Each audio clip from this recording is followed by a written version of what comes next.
Para a gente poder começar a falar de sistemas paralelos distribuídos, é importante a gente ter alguns conceitos em como que a gente organiza esses sistemas para a gente ter uma nomenclatura comum que a gente pode usar. Então, nesse vídeo, a gente vai discutir algumas formas de classificar e organizar sistemas paralelos e distribuídos. Em termos de classificação e organização, um conceito importante da gente ver é o conceito da taxonomia de sistemas paralelos de Flynn. Ela considera como que os computadores se organizam em termos de como que eles recebem os fluxos de dados e os fluxos de instruções à medida que eles vão operando. Ela já é bastante antiga e foi durante muito tempo a base para a gente analisar os supercomputadores que eram desenvolvidos. Hoje ela ainda é importante para a gente ter uma visão de como que classificar os sistemas de computação distribuídos. Segundo Flynn, os dados podem vir em um fluxo só, quer dizer, eu busco um dado processo, busco outro processo, assim por diante, ou eles podem vir vários dados em paralelo. E, ao mesmo tempo, instruções. Eu posso buscar uma instrução e processar, depois buscar a próxima, ou eu posso ser capaz de buscar várias instruções ao mesmo tempo. A estrutura convencional de von Neumann que a gente já viu, ela é considerada, nesse esquema, uma estrutura que tem um fluxo de instruções e um fluxo de dados. Então eu busco uma instrução, verifico que dados que ela precisa, carrego os dados, executo a instrução, passo para a próxima instrução e assim por diante. Flynn deu para esse tipo de sistema o nome de SISD. Stream, um único fluxo de dados e um único fluxo de instruções.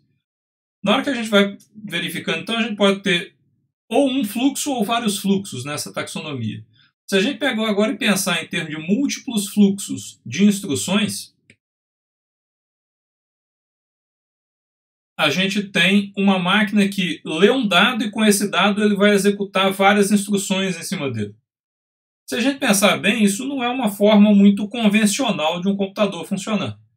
Na prática, a gente pode dizer que essa categoria MISD ela não tem exemplos significativos de máquinas que funcionam nesse modelo. Os dois modelos mais importantes para a gente são exatamente aqueles que vão considerar processamento paralelo. Quer dizer que eu vou ter mais de um dado sendo executado ao mesmo tempo. Então, nesse caso, a gente tem um fluxo de instruções só que vai fazer esse processamento, e aí a gente vai chamar essa máquina de SIMD. Ou a gente pode ter vários fluxos de instruções, e aí a gente vai ter uma máquina MIMD.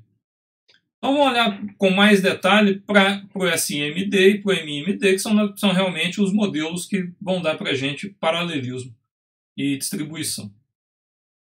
A arquitetura SIMD, então, é aquela que eu leio uma instrução, executo aquela instrução em várias unidades de processamento em paralelo, cada uma em cima de um dado diferente. É mais simples de organizar porque, do ponto de vista de execução, ela é síncrona, quer dizer, eu só tenho que preocupar de ler uma instrução, entregar aquela instrução para todos os processadores e todo mundo faz a mesma coisa. Só que, por ser organizada dessa forma, ela é mais limitada, ela só serve para problemas que têm um grau de regularidade muito grande, quer dizer, eu vou mesmo ter um punhado de dados para os quais eu vou aplicar a mesma operação em cima de cada um. Você pode ver que um lugar onde isso é normalmente utilizado é no caso de cálculo vetorial ou matricial. Para todos os elementos de um vetor ou de uma matriz, eu vou executar as mesmas operações, por exemplo, na hora de fazer uma soma de vetores. E isso também é um modelo que é usado internamente nas GPUs, nos chips de processamento gráfico, porque eles também têm essa característica de a mesma operação ser aplicada a vários elementos. O modelo mais geral é a arquitetura MIMD. Então, no MIMD, eu tenho unidades independentes de processamento que recebe cada uma o seu fluxo de execução. Cada um recebe uma instrução, decide o que vai fazer, lê o dado que ele precisa e executa. Então, normalmente, essa arquitetura não tem sincronização. Cada unidade de processamento opera usualmente de forma independente. E cada unidade, então, pode fazer qualquer coisa que quiser. Pode trabalhar numa mesma tarefa ou pode trabalhar em tarefas completamente diferentes. Uma observação importante é que, por exemplo, o material que a gente está utilizando lá no Moodle usa essa figura para representar MIMD. Eu não gosto muito dessa figura porque ela ainda dá uma impressão de que eu tenho aqui um punhado de unidades de processamento que estão recebendo os mesmos dados. Na verdade, o que a gente está pensando aqui é mais dessa forma, quer dizer, cada unidade de processamento pode buscar a sua instrução separadamente do programa. Na prática, além desses dois modelos, a gente tem que considerar que o MIMD, que executa múltiplas instruções em unidades diferentes sobre dados diferentes, na prática a gente pode organizar os programas de duas formas. Uma que a gente chama de SPMD, de Single Program, né, um programa só, é o tipo de estrutura onde eu escrevo um programa uma vez, dentro desse programa estão todas as instruções que eu preciso para executar. E o meu sistema operacional, o meu ambiente de execução, vai extrair de partes diferentes daquele programa as sequências de instruções que vão ser usadas para executar cada tarefa.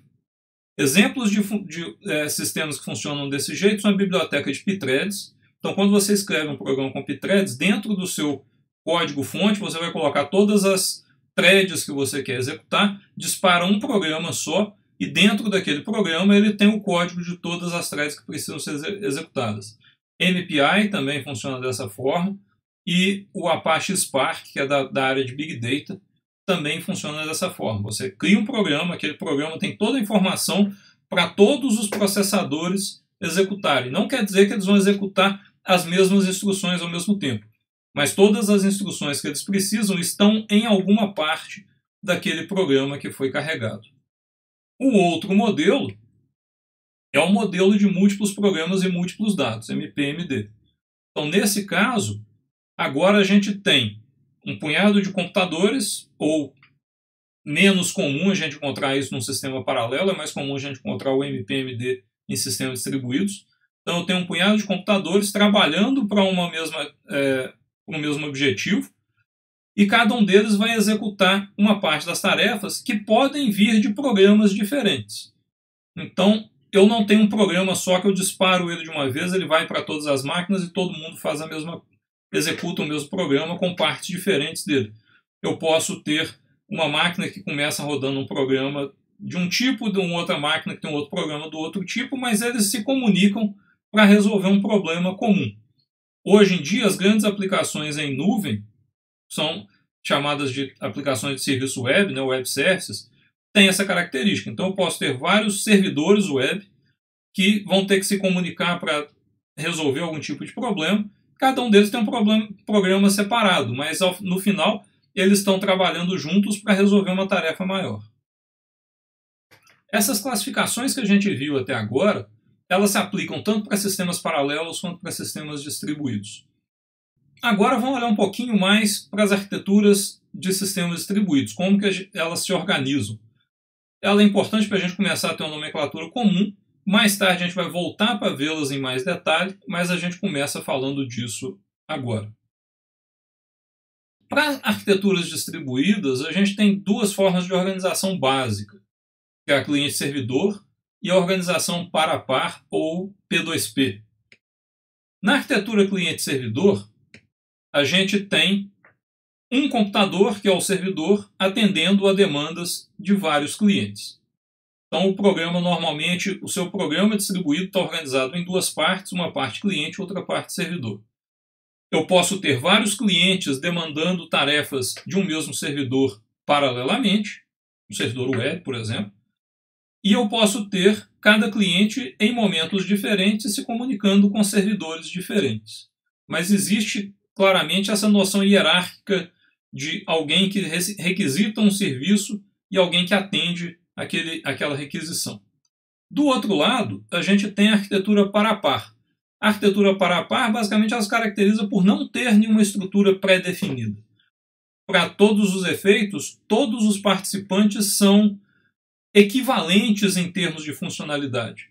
eles têm características semelhantes, não existe uma noção clara de quem é que faz um pedido e quem responde um pedido. Qualquer participante da rede pode, da estrutura, pode iniciar um pedido para qualquer outro participante da rede. Daí esse nome de peer-to-peer, de par a par, onde todo mundo é igual e qualquer um pode fazer pedido para qualquer um.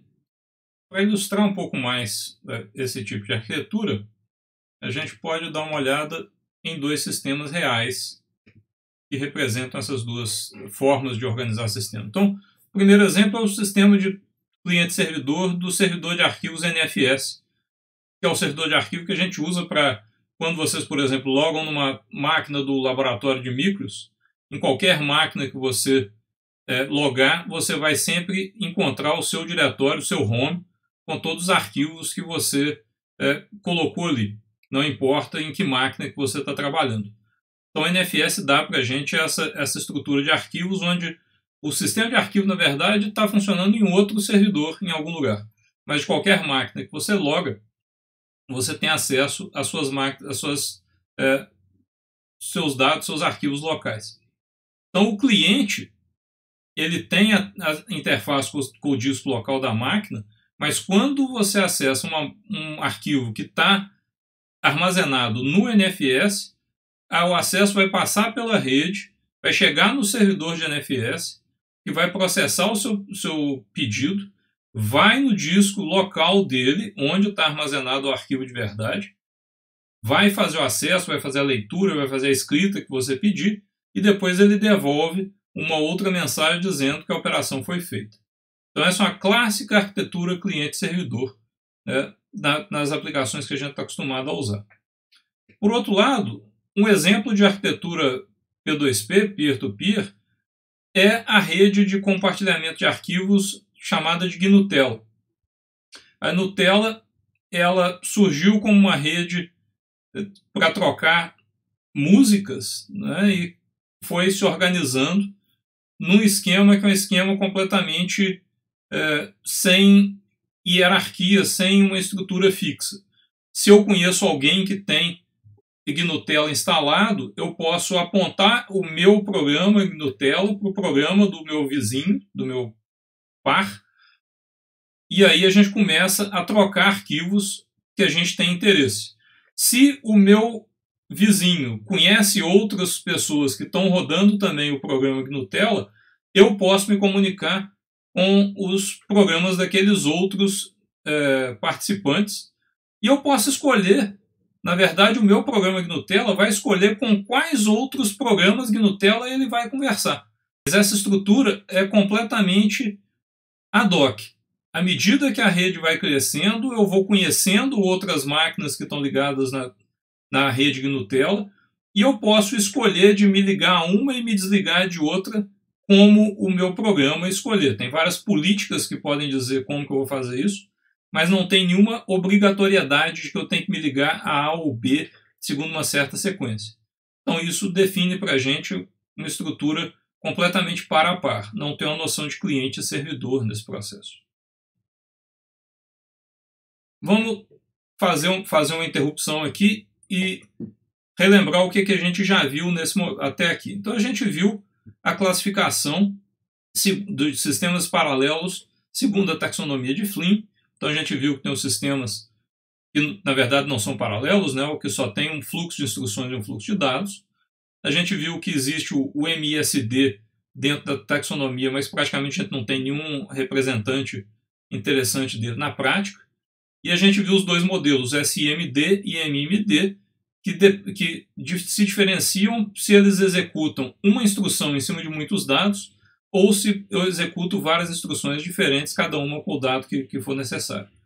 Para o MIMD, a gente viu que do ponto de vista de organização do programa, a gente pode ter um modelo onde eu tenho um programa só que executa em todos os processadores, pode ser numa máquina paralela ou numa máquina distribuída, mas eu começo com um programa só que é distribuído para todo mundo.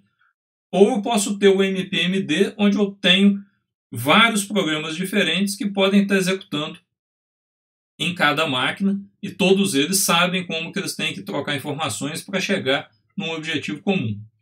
E a gente viu que para arquiteturas distribuídas, a gente tem dois modelos principais, que é o cliente-servidor e o P2P ou par a par. A gente vai ver mais tarde que, a partir desses dois modelos, a gente pode chegar em combinações bem mais complicadas no meio do caminho, aí, mas por enquanto é o suficiente para a gente criar uma nomenclatura comum que a gente vai poder usar daqui para frente para nos referirmos aos modelos que a gente vai trabalhar com eles. Então essa é a primeira parte da nossa definição de conceitos de classificação e de modelos de programação, e a gente continua no próximo vídeo.